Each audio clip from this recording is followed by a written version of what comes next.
We've got some great topics today. I think just to emphasize, some of the iSWM benefits, and I'll briefly go through some of the background, and we'll touch on really some of the ways in which we hope to, I would say, infuse or really provide or facilitate discussions around stormwater earlier in the development process. And then we're going to get into, some of the tools and ideas and ways in which we can hopefully draw from some knowledge to inform some discussions around stormwater, even when we may not have all of the answers or all of the data that we would as the projects and the developments usually progress through the lifespan. But I think having and facilitating that conversation, we've seen it really generate a lot of value and create a lot of opportunities to plan things out in a more efficient, in a way in which it ultimately benefits the end user, in a much better way. So with that, I'm going to launch into some background here. So bear with me for those of you that have seen these, but I think we want to touch on just establishing a little bit about what iSWM is and what it's intended to accomplish. So this will be relatively brief, but I want to touch on, some of the major tenets, and ultimately it was established to help cities and counties achieve their goals, and that includes water quality, stream bank protection, and flood mitigation, and looking at all of those things in concert to best achieve the benefits across all those different categories, helping to meet the construction and post-construction obligations and under the state stormwater permits. There's an awful lot of resources available out there, and we're going to touch on some of the updates to those resources here later, but you can see there's a criteria manual, there's technical manuals, there's the trainings that we're conducting here, and then there's guidance and supplemental documents to hit on specific topics of interest as they come up through the subcommittee each year. So an overview, what is iSWM? There's some topics here, but ultimately I feel like iSWM and the manual is intended to establish a more regional standard that creates some consistency across the political boundaries and also helps to raise the level of proactive stormwater planning and ensuring no adverse impacts across a range of different categories. So it's a well-developed program starting back in 2006, and you can see the number of communities that have committed to iSWM, has been involved in adopting iSWM through 2014. In 2014, as many of you know, the program shifted to an outcome-focused implementation, and you can see those other communities that have adopted that. So we definitely appreciate the support of all those communities, many of which may be represented here today. So we're going to talk about why iSWM. Obviously, if you look around for some communities where development was occurring and there wasn't necessarily always an acknowledgement, of how do we plan this and how do we develop in a way in which we can limit our long-term, capital expenses or retrofits or things like that. There is a recognition that if it's not done in a certain way, a responsible and a long-term foresight into the process, there are concerns, and a lot of those lead to flooding and stream bank erosion and water quality and stormwater regulations. And so one of the major things was to start thinking about stormwater earlier in the development process. And so oftentimes, and we'll talk about this in the examples here, a site is being considered for development, and perhaps you may know an awful lot about that site in terms of its transportation access, in terms of its water or sewer utility access. We may not know a whole lot about the stormwater needs of the site or the mitigation requirements until much later in the process, which really limits the ability to design those in concert with the needs or objectives of that site. And so I think that's really what we want to hit on today, is how do we continue to infuse those conversations and facilitate the discussions earlier in the process. And ultimately, we want to, that's one of the major tenets. And so we're going to talk about a couple of different points at which those early conversations could occur. And Stephen Crawford's going to jump in here in just a second and talk a little bit more specifically about those examples. But the ways in which we get engaged, where we could see a benefit in having those discussions, is that we're going to call it the developer, the due diligence process. So a developer's identified a piece of property. They're considering perhaps purchasing it. They may have an option period with which to make their decisions and evaluate the cost of that project. And we've had developers tell us, look, I don't care exactly what your requirements are. I just need to put it as a line item on this balance sheet so that when I purchase the property, I can make an educated decision about whether to move forward with the project. And so, at that due diligence process, we want to provide as much information as we can so they can understand the economics of a site and be able to plan those things appropriately. I would say the next step is often at this, we could call it the city engagement at a conceptual level. So we may call them, sometimes we call them the front counter discussions or the pre-development conference. It's the time at which someone has engaged the city and said, what do you know about this site that I need to take into consideration? What are the regulations? What can I expect to encounter? And there may be very little known at the time that that discussion's occurring.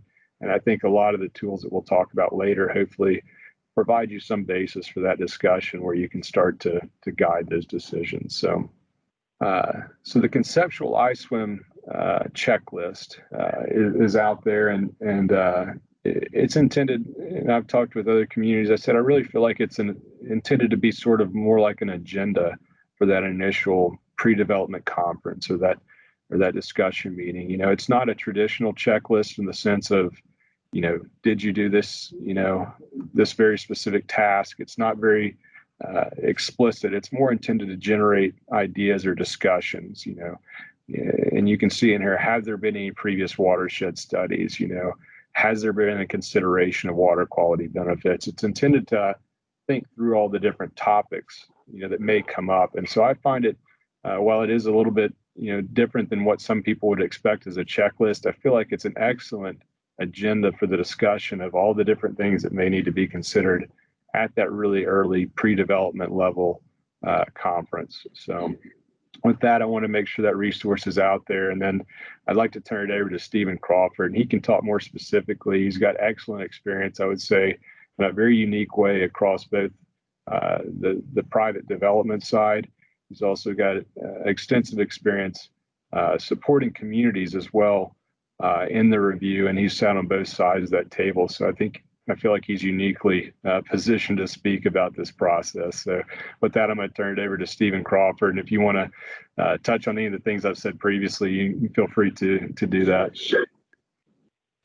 All right. Well, good morning, everyone. Again, my name is Stephen Crawford, and I work for Half Associates. A lot of experience working on development projects across Dallas-Fort Worth and the region.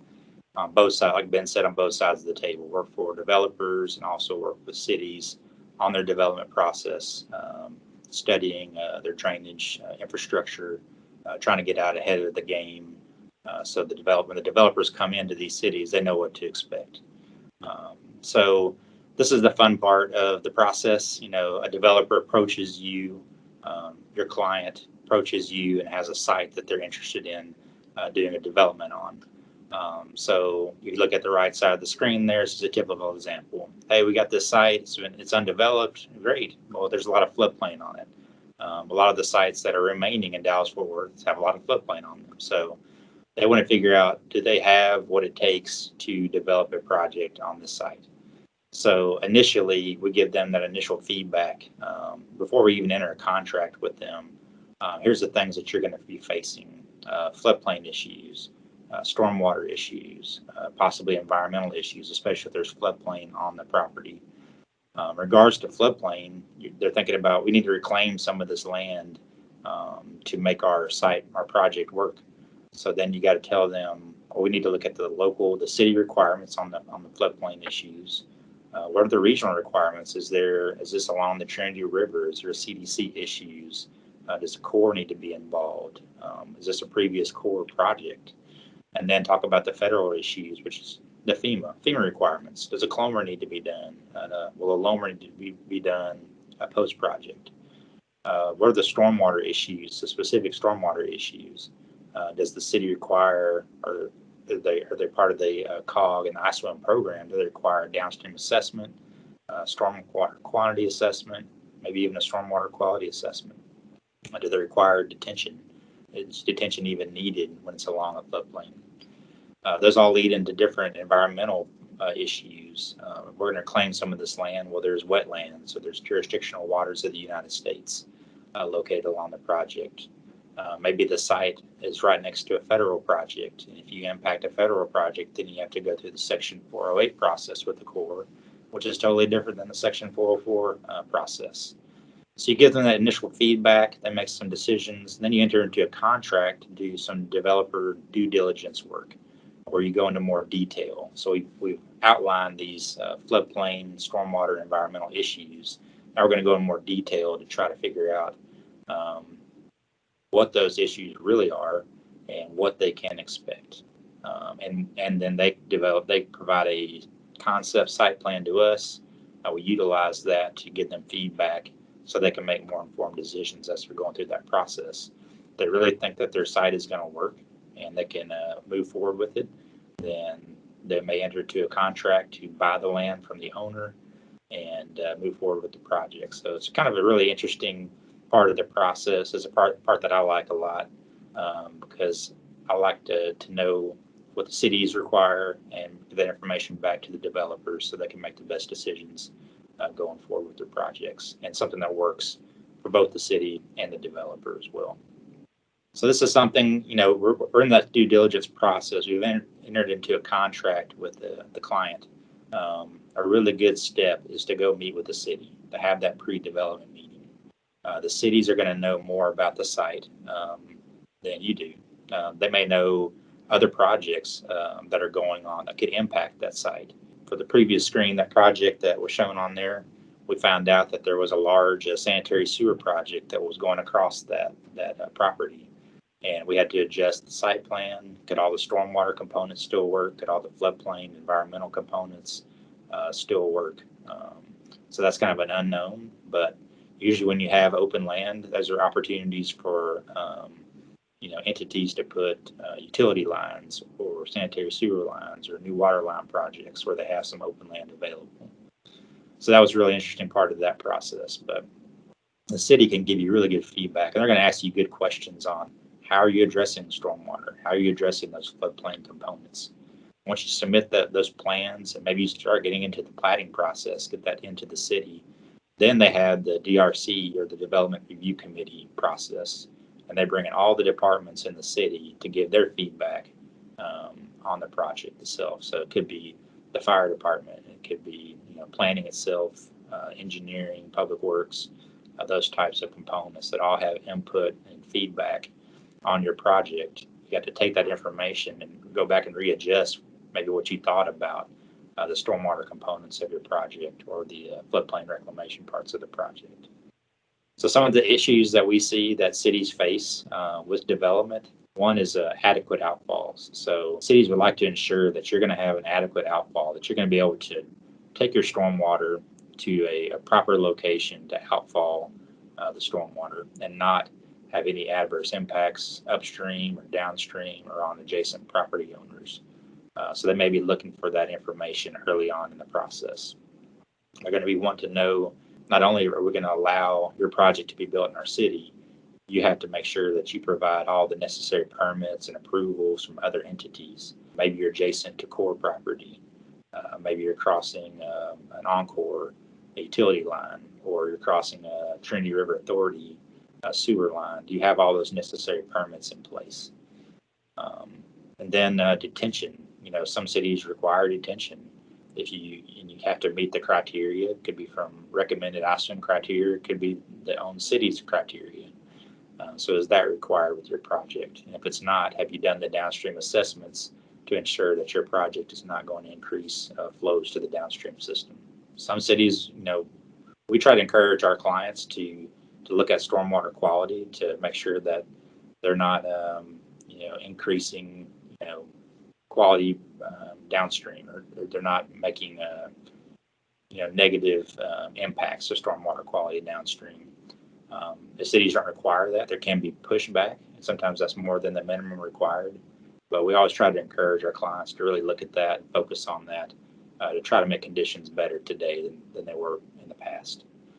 And then, cities are always looking at the future maintenance. If there's going to be stormwater components, detention, BMPs that are implemented to make sure that, as that project moves through time, that those components are going to be maintained to ensure that they're functioning properly, and they're addressing the quantity and the quality improvements that you plan for the project. So those issues, if they're taken care of at the beginning of the process, it's going to make for a more positive project as you move forward through time.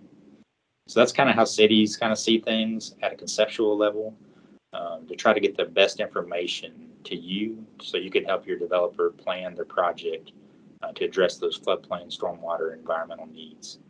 So that's kind of a brief overview of that.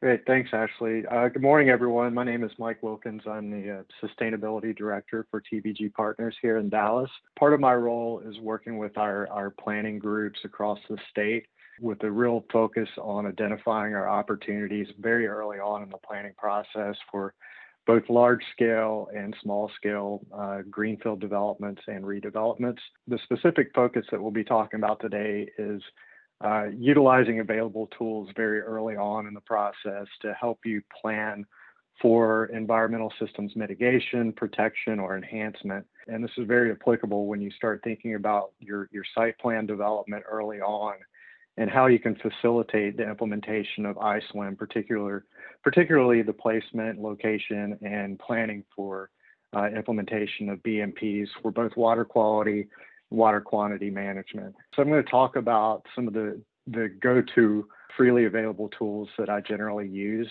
in North Texas. We'll talk about those tools briefly, and then we'll talk about an ongoing project that we're working on for the City of Dallas and Trust for Public Land in South Dallas, and how we've utilized those tools to start really thinking ahead as we begin the master plan process of how we can potentially locate water quality BMPs and other BMPs that can be placed effectively and provide the most benefit, and not just from an environmental perspective, but from a site enhancement perspective.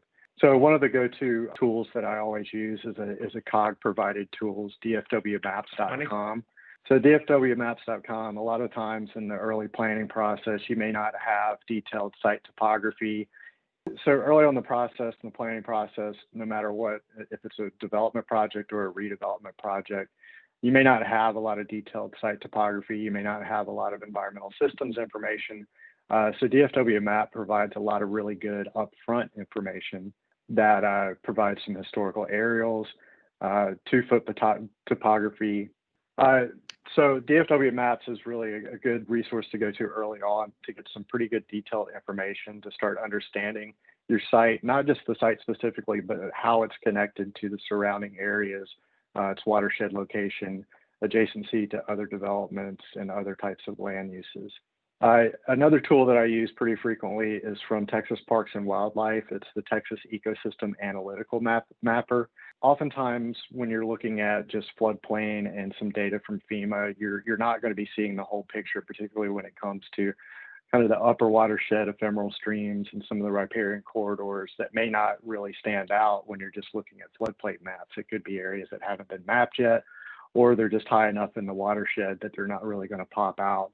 The Texas Ecosystem Analytical Mapper is great for not just identifying those riparian corridors, sensitive riparian areas and ephemeral streams, but it also starts to highlight specific types of woodlands, be they deciduous forests or some of the more higher quality hardwood mott's and things like that.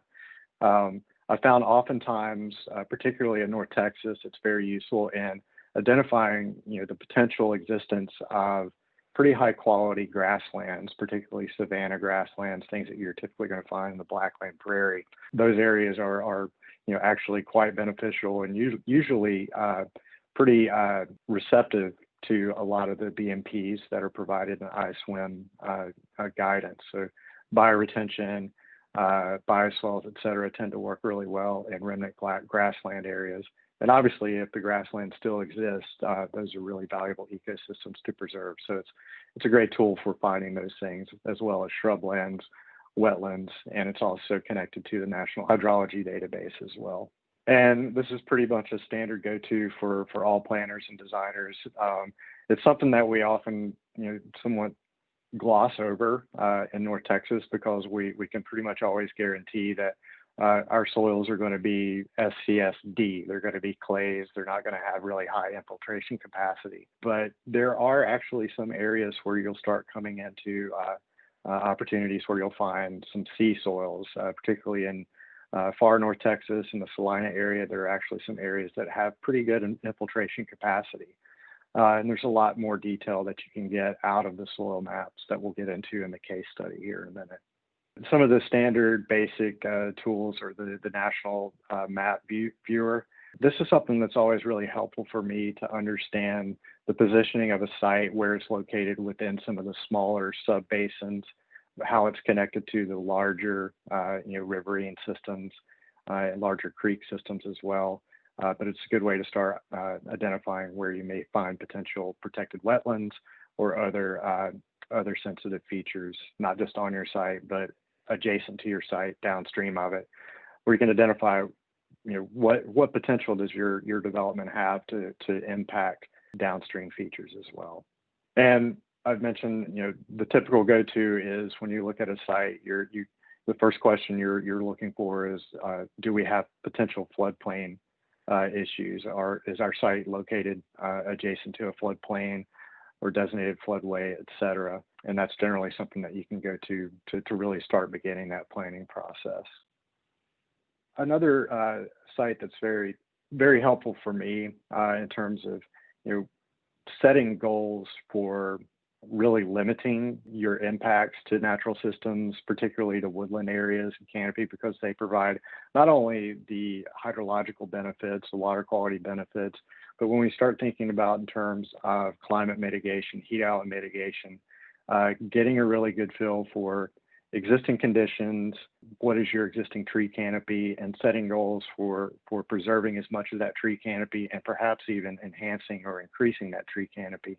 But it's also a really good way to start getting a good feel for what percentage of impervious surface do you have on your site, what percentage of pervious surface do you have, when you really may not have a lot of that time to do real detailed delineations at the upfront planning stage of a project. And that's a very useful tool to use to get some really fairly accurate and quick estimates on your land coverage. Okay, and I'm going to switch over to my screen share. Okay, so all of the tools that we just mentioned briefly there, got them lined up in the general order that I use these tools when I begin to look at a site. And the site case study that we're going to talk about today is this new Judge Rose Park that we're pretty early on in the master plan development for the city of Dallas and the Trust for Public Land.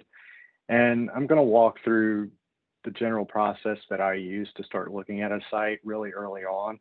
And generally speaking, depending on the size of the site, this is something you can do pretty quickly. You can spend an hour, 2 hours, and really begin to get a really solid understanding about environmental conditions, opportunities and constraints within your site before you really start digging into the planning process. So one of the first things that I always look at, and I think a lot of the designers always look at, is FEMA maps. So using the FEMA's National Flood Hazard Layer or locally available resources, you can get a feel for, are there floodplain considerations that you need to be focused on for the planning and development of your site. So for this particular project, we're generally located in this greenfield area here in the center of the map. If we just look at the the flood hazard layer viewer, we notice we have Alta Mesa Branch, which is a significant floodplain to our west. Then we have a few ephemeral streams to our east. One thing that I'm always trying to focus in on is looking at tree canopy. So North Texas, whenever you see significant tree canopy, there's always a really good chance that there's going to be an ephemeral stream system located within that area. So it kind of stands out to me right off the bat that in the center of our site, we've got a lot of tree stand here, a lot of canopy. So that leads me to believe, hey, there's probably a system here that we need to take into consideration before we move along with the planning. So to start getting a feel for topography in a little more detailed perspective, obviously at the early stages, you may not have really detailed site topography, so you need to rely on sources like USGS. The USGS maps are always a good place to start. So looking at the USGS map, it starts to confirm, yes, we do have a pretty significant waterway draining through the center of the site. It's also an opportunity to pretty quickly and easily delineate the watershed for that particular stream. In this case, it's not a really large watershed. It's not a large volume of water, but we also see that we have an existing subdivision without any real stormwater detention or any kind of controls. So we can start to understand that, hey, that subdivision is probably impacting this little drainage corridor through the center of our site. So that's something we're going to need to focus on when we're actually out in the field and looking at the site. One thing I'll obviously keep that in mind is that nothing is going to replace the benefit of being on site and getting your eyes on to get a really good understanding of the site. But these planning tools are a great way to prepare you for those site visits.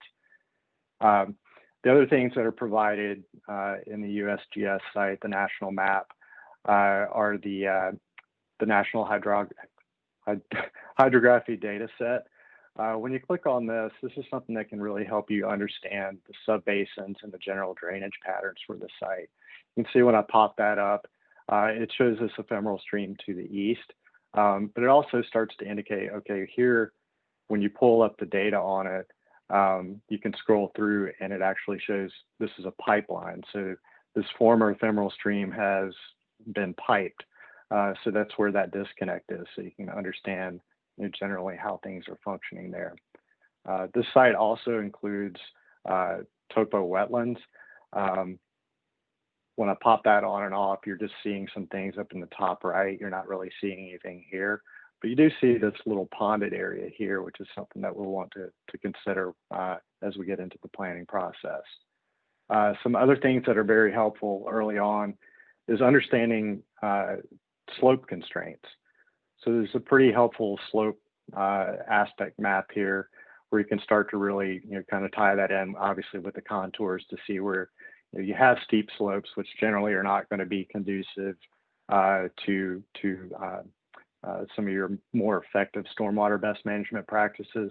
Most of them are going to function well along the outskirts of ephemeral streams within the riparian zone and just on the outside of it, sometimes right on the edge or within the floodplain itself.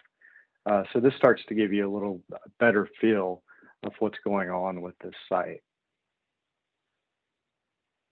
So to get into more fine-grained detail, again, DFW Maps is always a really good resource because for most of the area, you're going to have 2-foot contours.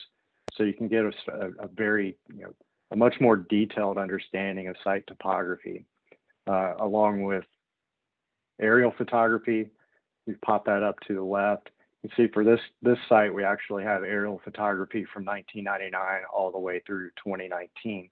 So on greenfield developments and redevelopments, it's a really good tool to go through and filter through all these different aerial photos, and you can see how that land has been manipulated through that time frame.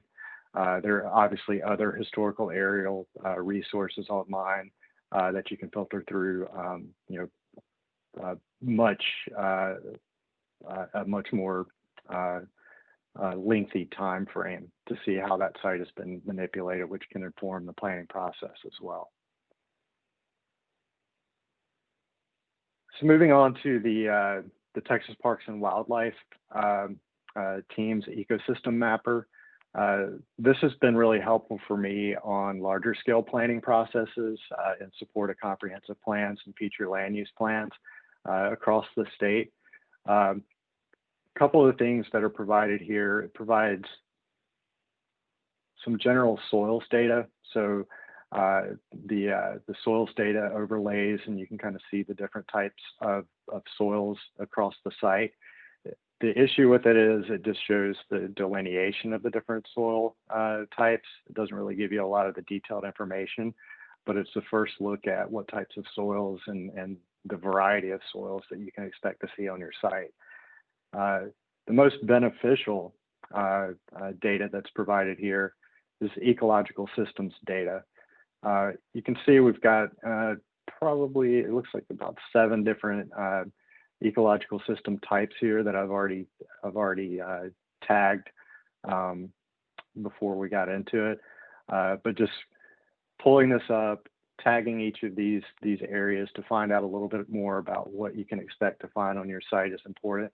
But you also notice that I've gone off-site where I've seen another differentiated ecological system over here. So we'll go through those and we'll take a look at that. This is indicating the existence of a grassland area, Texas blackland tallgrass prairie. Yes, it's not on our site, but when you start to see things like this in proximity of your site, it's a really good alert that, well, when I'm on a site visit, let's look for the possibility that these systems exist on our site as well. And it turns out in this case that we have found some remnant grasslands, pretty extensive remnant grasslands on our site, which is going to factor into our site planning process. Other things that we've identified, deciduous woodlands, deciduous forest.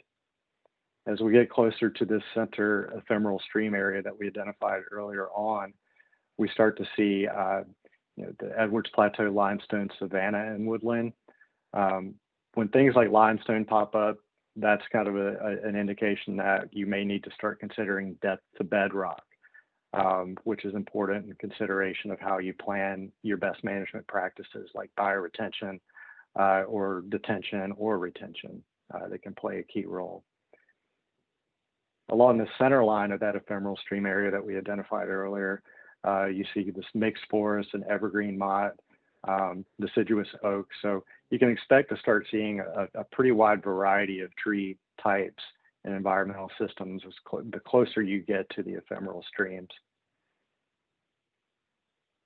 To the downstream end, the low point of Simpson Stewart Road, it's indicated as urban low intensity. And this is just a good indication that you need to look at how that may have been manipulated over time. When we got out on site here, this is obviously where the culvert exists, and there's actually been pretty significant land alteration upstream of that culvert that extends to where we indicated that pond area. So years ago, there was actually a small stock pond that was there that right now it's pretty much been degraded. It does hold water and stores water after a significant rainfall event. And it's something that we need to consider as we plan and design our project. Getting outside of the riparian area, we start to see native invasive deciduous woodland. When you see native invasive, and you're going to see that pretty frequently in North Texas, that's a good indication that you need to be cognizant of, what are the native invasive species that you're going to find on this site.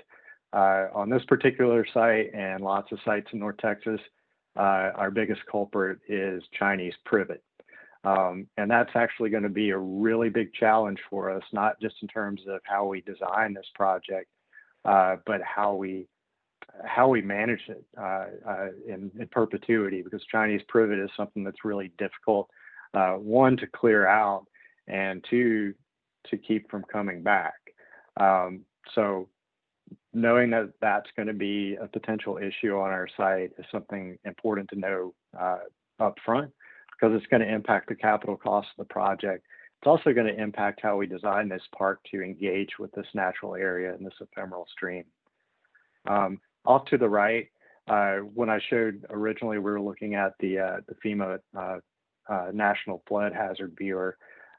We're only seeing these larger mapped floodplain areas, these larger creeks and perennial streams. This one happens to be off of our site, but there's indication of riparian hardwood forest. Given the proximity and the similarity in the watersheds, that means that we can expect to see some of the similar hardwood species within our ephemeral stream as well. So this is something that could be easily missed.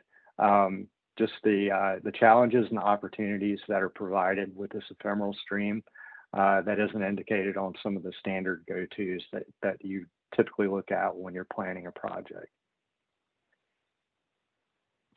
So moving on to the Web Soil Survey. This is a pretty useful and data-rich resource that it's easy to bypass some of the information that you can pull from this.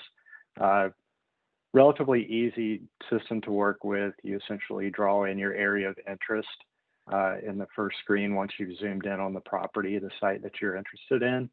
The next tab basically creates the more detailed soil map. So these are the same delineations that were showing up in the Texas Parks and Wildlife system. But I mentioned there, it doesn't really give you a lot of easy to access detailed information about the soils. So just at a quick glance, not a surprise, often silty clay, but it also starts to get into your average slopes. You can see that we do have some areas, the 28, which is this area right here, actually matches up with that, the slope map that we looked at earlier, that we can expect some pretty significant slopes within that soil region of 8 to 20%. So right off the bat, if we're looking at this from an iSWM development perspective and considering, where should we locate our BMPs, we know that we'll have some issues within these high slope areas, and we want to make sure that we're targeting them to maximize efficiency in closer proximity to the ephemeral stream and riparian stream corridor. From an engineering perspective, drilling down into this is pretty helpful as well. As you go into the Soil Data Explorer, you'll see a list of suitabilities and limitation ratings over to the side, which is pretty extensive. And I've started with water management, obviously, because this is an iSWM discussion, and just kind of an easy one to look at. Obviously, in our area, there aren't too many opportunities to create aquifer-fed excavated ponds. And so just to show that, what that looks like, when you click on this, you can view rating. And when you view that rating, it gives you a quick reference of just from red, meaning no, it's not very conducive for that. If you scroll down, you'll see that the rating for that type of feature is very limited. Not that we were going to plan for an aquifer-fed pond here, but that's just a good example to show, hey, it can help you kind of cross off ideas for BMPs pretty early in the planning process. From a pond reservoir area, if you're looking at where's a suitable area for a retention pond, obviously you want it in a low-lying area, of course, which is going to be dictated by topography, but the soils are going to be important as well. So you can click into pond reservoir areas, click the view rating, and you can see, hey, even though this is the low-lying area, it's saying it's not conducive for a reservoir.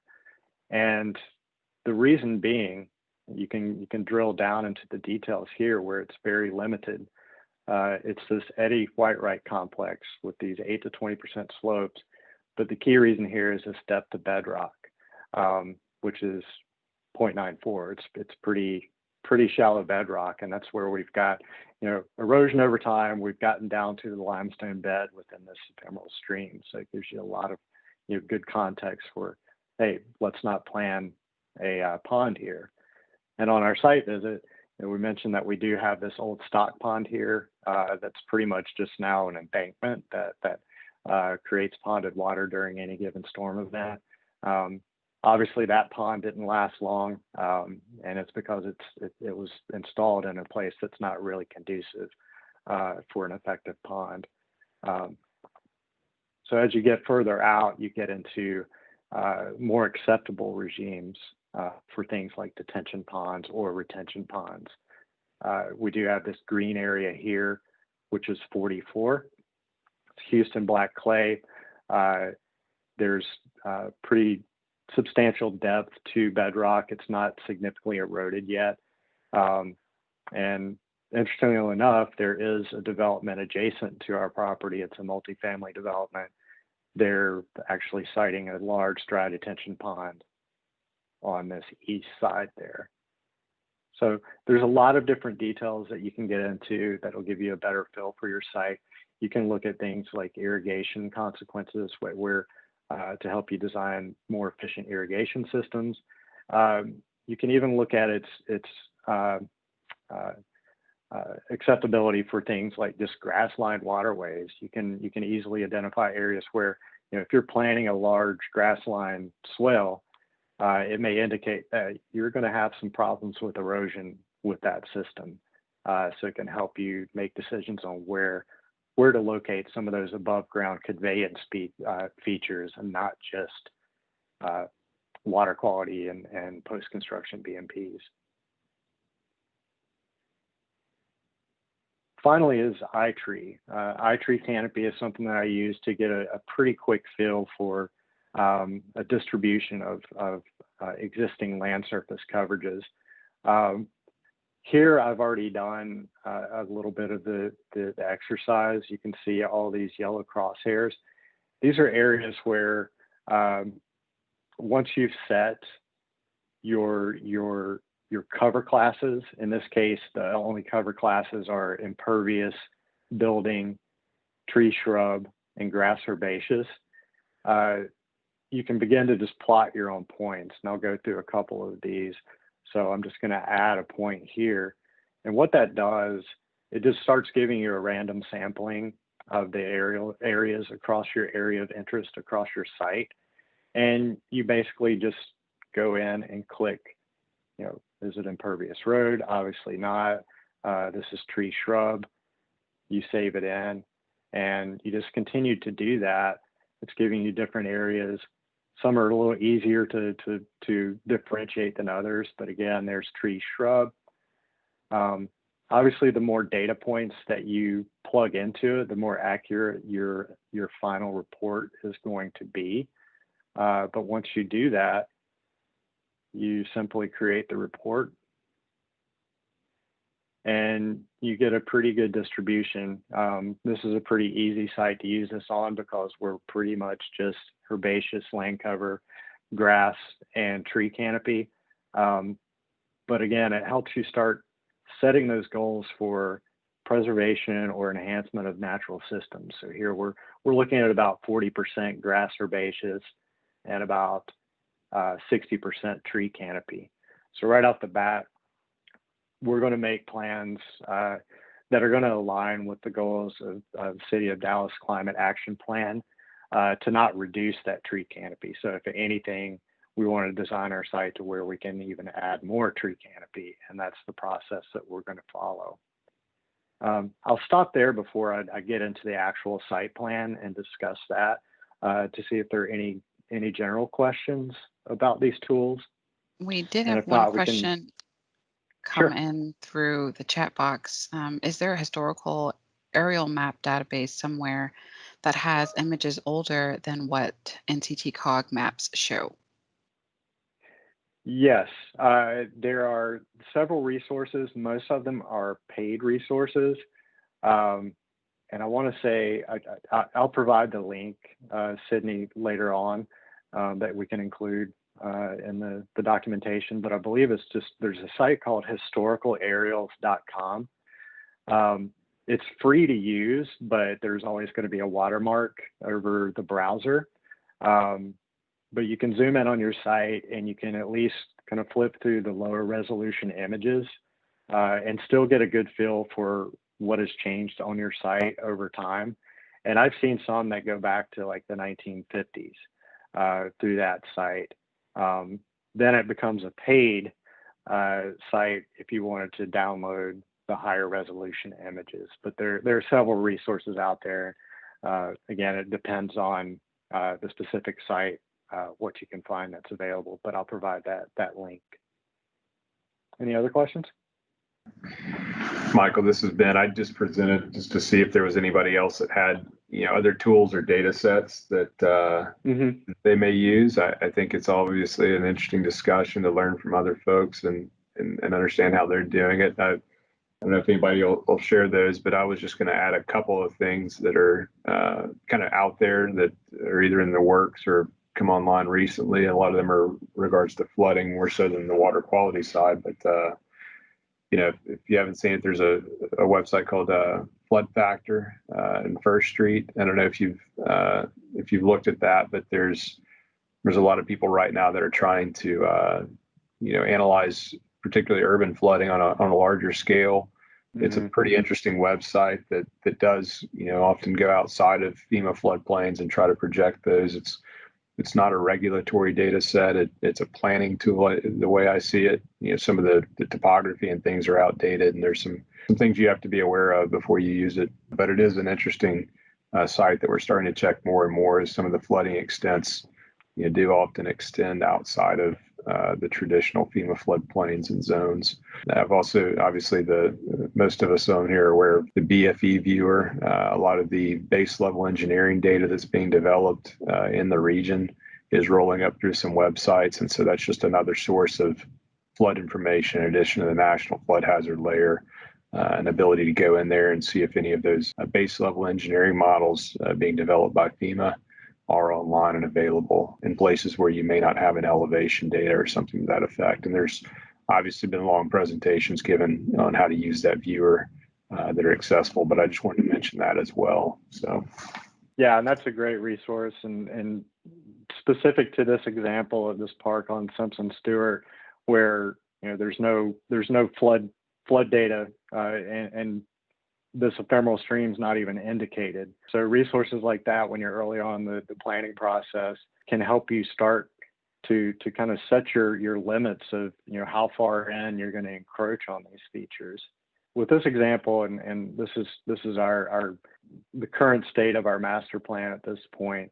One of the things that we identified early on, or several of the things that we identified, just with the combination of utilizing those available tools for pretty quick analysis, but also actually getting out in the field and confirming these things, is in these areas to the east where we knew we had really steep slopes.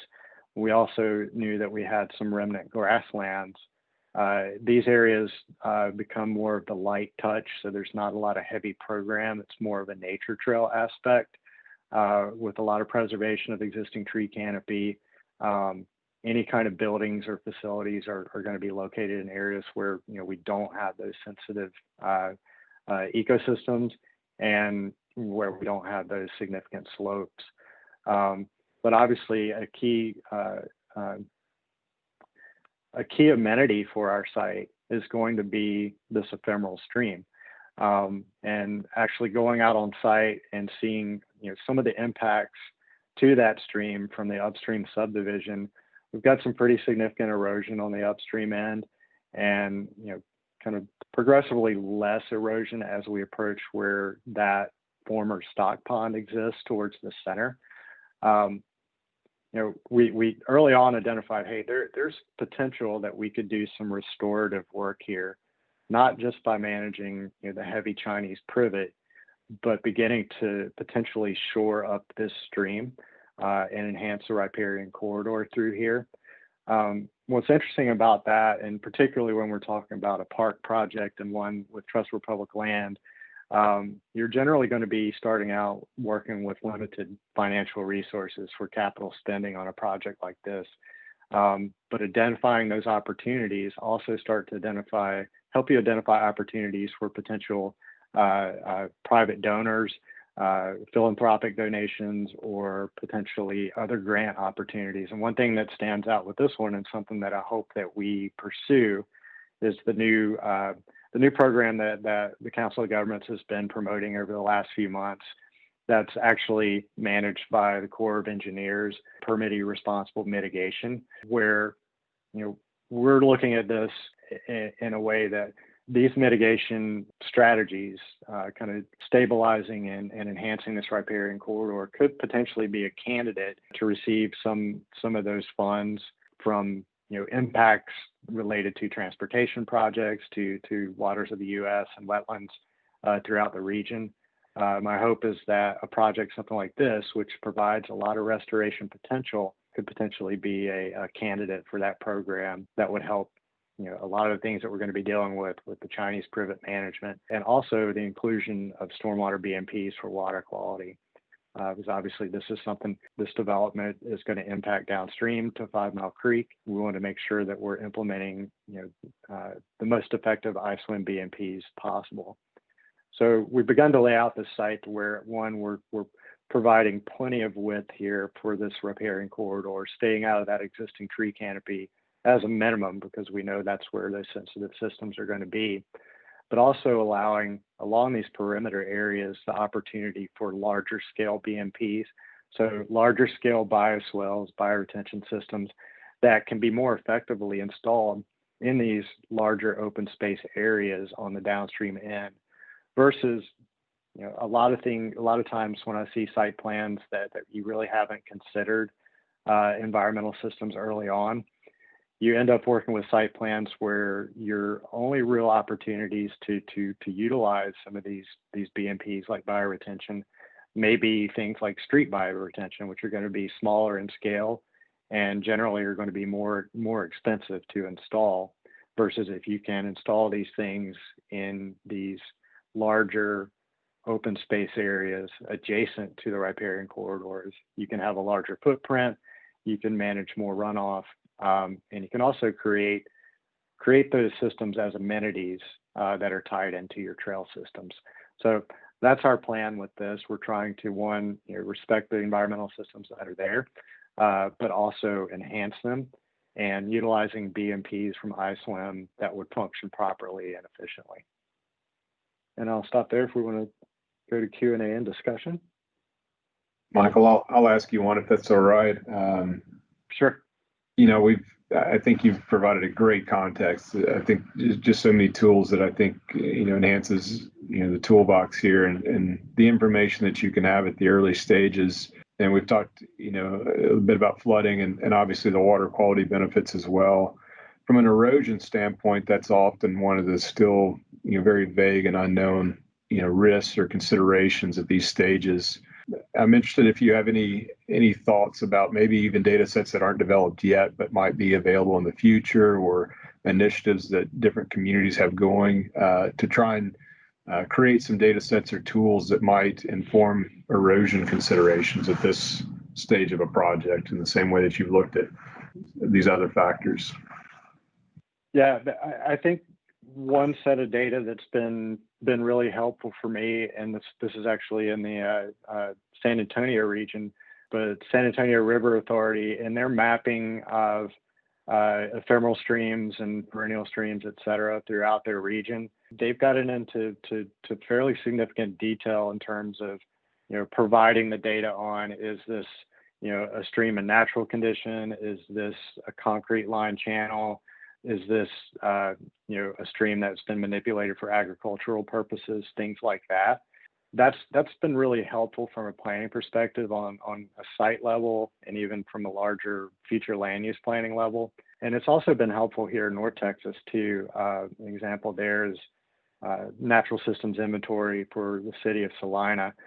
Obviously, the further north you go, there's much more agricultural land that's still in place, that's pretty quickly redeveloping into single family subdivisions, et cetera, master plan communities, where you have ephemeral streams that have been manipulated in the past for agricultural purposes. Those areas, when you can identify those pretty quickly, those areas offer really good opportunities for the application of larger scale iSWM BMPs. But also create really good opportunities for creating recreational corridors like linear parks, et cetera. So these things that are outside of what typically would look at in mapped floodplains, those areas offer really, really, efficient locations for the implementation of BMPs that are going to mitigate erosion or stabilize existing erosion and improve water quality and sediment loading downstream. No, that's a great point. I appreciate that discussion. I think that is a good point. And I know that some communities, I don't know the current status, I haven't checked in recently, but I know Fort Worth was working to clarify some of the risks, long-term potential and And I think oftentimes in the absence of that, we're doing the same thing you are. We're looking at the stream condition, has it been modified, and then looking upstream to see to what extent that area has been affected already, or can we expect it to be impacted by future development. And so yeah, it's good tools. It's still an area that I think we have less knowledge about than some other factors, but it seems like there's some trends in the right direction. Hey Ben, can I jump in on that? Certainly, that'd be great. There's some local communities too that have established erosion hazard setbacks, and they have them in their GIS layers for their city GIS system. That's always a good question to ask if you're developing a project in a city. If they've established those erosion, if you're along a creek and if they've established those erosion hazard setbacks. So just some of the work that I've done recently, assisting some cities with development reviews, we've seen that implemented, and we're seeing some more setbacks from the projects from the creek than there used to be. So that's being taken into account a little further these days, and I think it's a good tool that cities can implement to help manage their riparian corridors. So, yeah, that's a great point, Stephen. I do think that's, when we've seen those, it is a very helpful tool in addressing an issue that we may not identify until much later in the process, if at all in some cases. So that's a great point. Yeah, I think one of the takeaways is if you start the planning process from the natural systems, from the creek corridors, and start moving out versus, kind of a traditional site planning approach is, how much can we fit on the site? How far can we encroach into these corridors?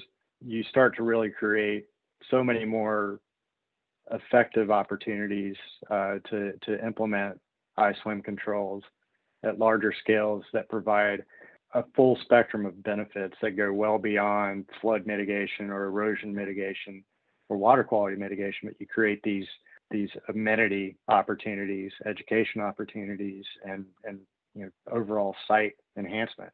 When you're struggling to make the balance sheet work out in maybe a single family subdivision or something like that, even looking at it from that perspective can help start facilitating things, discussions with cities and city management about potential for modifications in density to allow for that.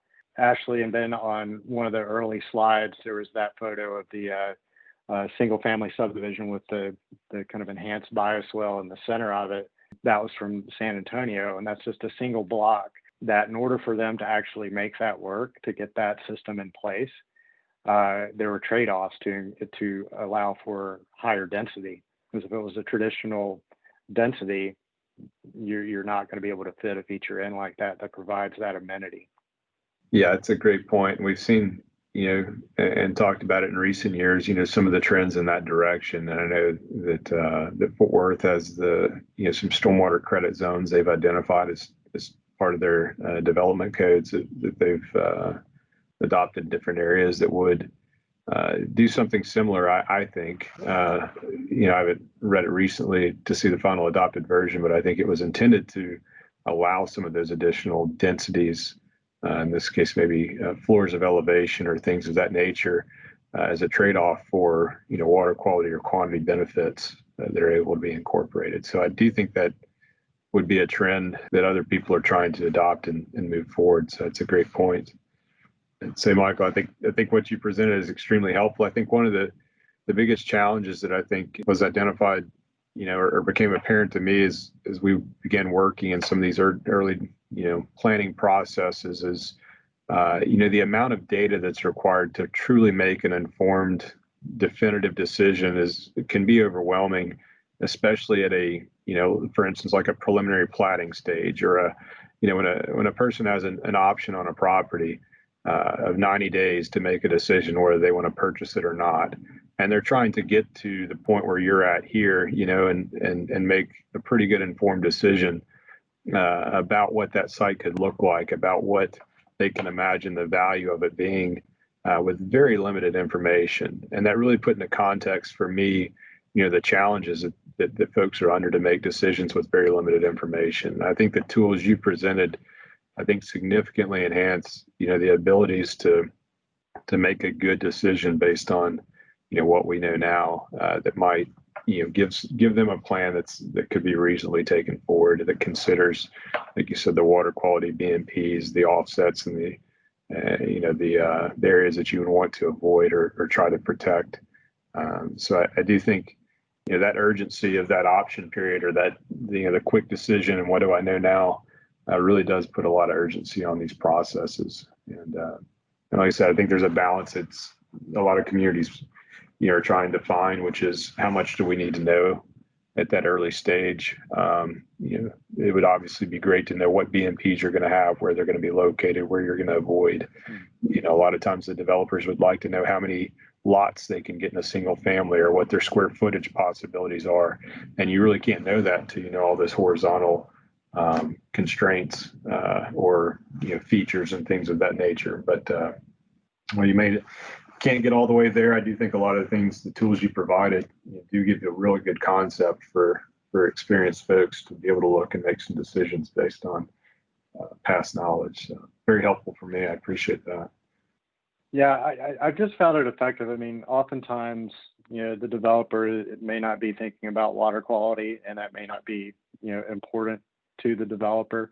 But if you're looking at this early on and you identify, again, larger scale amenity options, and you can communicate the value of these BMPs as an amenity, as a way to make that development unique, and maybe offer up other opportunities for funding or incentives, et cetera. That's the way to really kind of move the needle forward on getting that implemented, and getting it on the table as early on in the process to discuss and understand what are the financial consequences of it, not just the capital costs, but how might the system be managed over time by an HOA or the property owner, whoever it may be.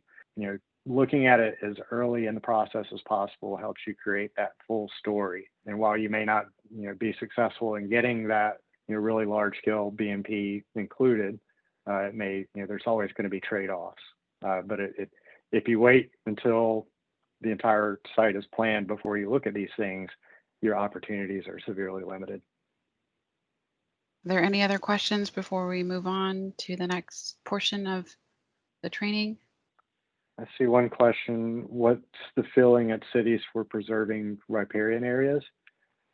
I'll answer it briefly, but I would like to get the input from folks that are attending from other cities. I know that it's to me, it seems like it's gaining momentum, with lots of cities who are incorporating greenway plans, lots of cities who have incorporated environmental sensitive areas as part of the planning process. So I'll stop there and see if anyone wants to chime in. So we have a comment. It says, I believe Fort Worth is using our open space program for this. Yeah, and that's a fairly recent initiative. I believe it started maybe 8 or 9 months ago. It really kind of highlights that, looking at what are the opportunities to utilize the larger open spaces to create these riparian enhancement or mitigation opportunities. It could be a lot. Oftentimes it's related to a greenway initiative or new parks and open spaces. I know Trust for Public Land does a lot of analysis for cities, and I believe is working with Fort Worth on that now. Okay, the city of McKinney calculates erosion hazard zones along riparian areas. And then another one, I believe from Fort Worth, we're building a tool similar to Dallas with TPL. Yeah, I believe McKinney was one of the first cities to have the erosion hazard setback zones, if I'm remembering correctly. I remember it was in place in 2001 when I moved to Dallas. But yeah, I think there's a real heavy emphasis on adding more, high quality hike and bike trail corridors, and those typically are going to be along the creeks, ephemeral streams, et cetera, within tree canopy. Again, those offer really great opportunities to enhance those riparian corridors, but also create really great, marketable recreation opportunities, recreation and learning opportunities. Okay. We've developed the Denton County Greenbelt Plan about 5 years ago, and encouraging cities to adopt and implement. We have 12 entities signed up so far. Yeah, that's a great example, and you know, a very important initiative, protecting those corridors. You know, specifically when you start thinking about the impact of development on our water supply. So Denton County and other areas upstream of Lake Louisville and other water supply reservoirs, you know, whatever we can do to start limiting that sediment loading, that trash loading into our water supply reservoirs is going to be, you know, more and more important, you know, in either drought or flooding conditions. And the Greenway plans with incorporated BMP strategies is super effective. Any other questions? I think we're okay to move on. Sydney, did you want to start us off with the highlights of iSWM resources? Yes. So if you could, and I see that we're getting additional comments in, and we'll address these after we go through the highlights for the COG and iSWM resources. So first we have the redevelopment guidance, and all of these resources are available on the iSWM website. So first we have the redevelopment guidance. Ashley will quickly go over the BMP installation video of a bioretention install in Roanoke. We also have the iSWM criteria inventory, the site development controls manual update, which will be available in 2021. Hydrologic technical manual Atlas 14 rainfall update, the proprietary devices guidance, and the iSWM construction controls standard details. So I'll quickly talk about the redevelopment guidance. So this guidance document provides a before and after examples of redevelopment using iSWM principles. This document looks at 3 development scenarios, which are commonly found in the North Central Texas area. So the commercial to high density residential, office space to mixed use, and then small commercial. So as an example, we have a clip here of a commercial to high density residential. And this would be a site like a big box store with an out parcel. And the document and the guidance gives site information such as the building footprint, the amount of impervious cover, as well as landscaping footprints. So looking directly down below the existing conditions, we have the proposed changes document. And that is just a site that's been reimagined with low impact design. And the proposed changes also include green infrastructure and low impact design ideas that are incorporated in the site. So these range from permeable parking pavers to bioretention planners. And there are also pictures included in the document which give a visual to what that BMP might look like. So this document can be very useful to display the possibilities of low impact design. And I would encourage anyone who is not familiar with the redevelopment guidance to go and check it out on our iSWM website. Yeah, thank you, Sydney. And I just wanted to say that links will be provided to the iSWM website for all these resources and to the websites of the tools that Michael presented on. Okay, so the next iSWM resource that we wanted to highlight is a BMP installation and maintenance video.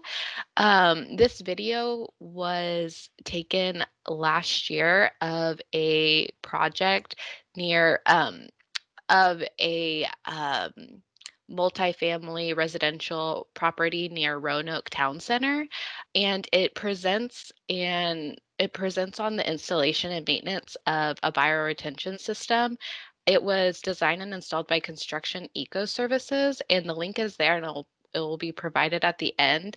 This video is just to be used as a tool to share and inform with technical and non-technical people, and just to kind of show the process from beginning to end and what the maintenance is like. And I also wanted to highlight for NCTCOG, if you know of a BMP construction coming up in the near future, please feel free to reach out to NCTCOG, and it could possibly be used as a case study like this, so it could be shared with others. The next iSWM resource is called the iSWM inventory. You may or may not have seen this before. It's basically a high-level review of drainage criteria for 53 cities in the North Texas region and 8 counties. Their criteria was compared to the iSWM criteria manual, and it was reviewed and designated as either it follows the criteria manual, partially follows, or no coordinating criteria found. And so that review was done for several of the iSWM criteria like water quality, detention, land use, and this can be found summarized at the front of the iSWM website, and individual maps for each criteria can be found at the links that will be provided at the end for both cities and counties.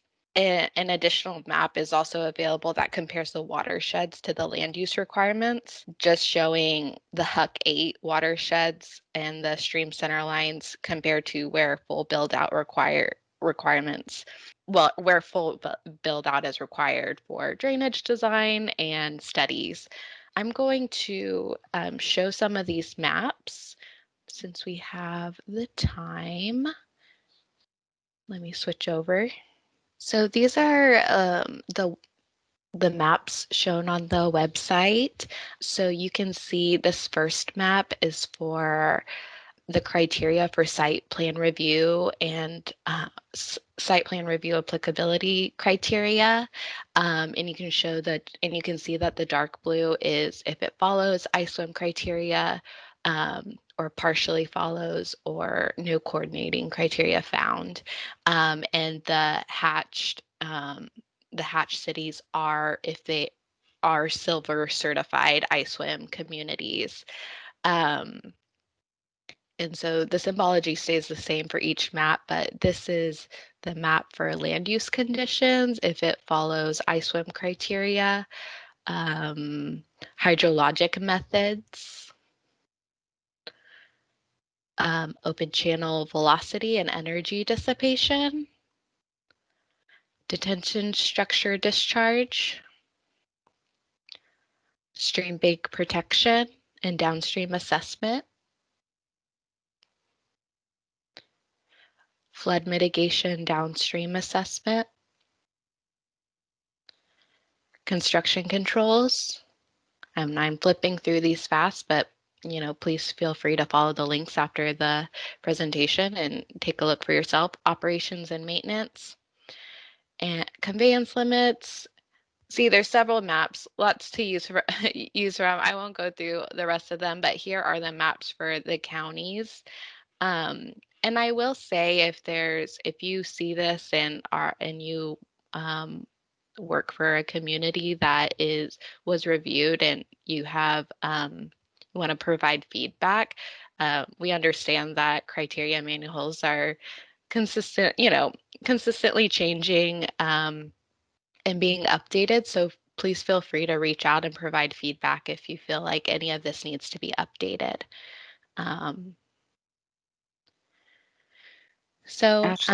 Just wanted to share that.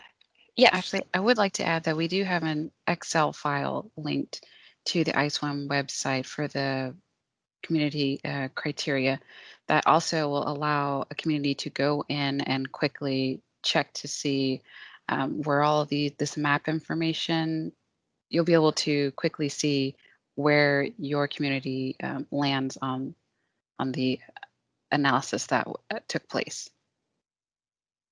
Yes, thank you. I am going to move on to the next iSWM resource. So for the Site Development Controls Technical Manual, some improvements to the manual are well underway. We are working on updating the summary pages for most of the BMPs in the technical manual for site development controls. The revised summary pages will hopefully be more user-friendly for everyone, both technical and non-technical people, and they can be pulled from the technical manual and shared with developers or city officials, and just to kind of highlight some of these BMPs to see if they should be used in a project. Another update will be an update to Table 1.2, which is the design pollutant removal efficiencies for stormwater controls. And so just a more graphically friendly table instead of giving specific percent removals. So those are not available yet, but they should be coming soon. Additional things is the hydrologic technical manual was updated with Atlas 14 rainfall. So the USGS rainfall depths are not available in the most recent version of the hydrologic manual.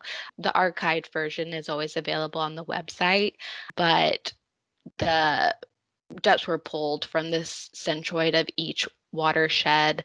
And there's a link to the Atlas 14 website to pull from any specific project site that you have. And that's all outlined in the hydrologic technical manual now. There is also a brief guidance document for proprietary devices. And so feel free to check that out if that's something that you are interested in or need guidance on. And then there are new details available for several BMPs in construction standards available for that. So we just wanted to highlight some of these. We think they will be useful for you, so I hope you check them out. I'm really glad y'all were all able to attend. Did we want to answer some of those questions if more popped up? Yes. So we have one. Will any of the BMPs be removed or added? We just updated our engineering design manual to match the current site development manual.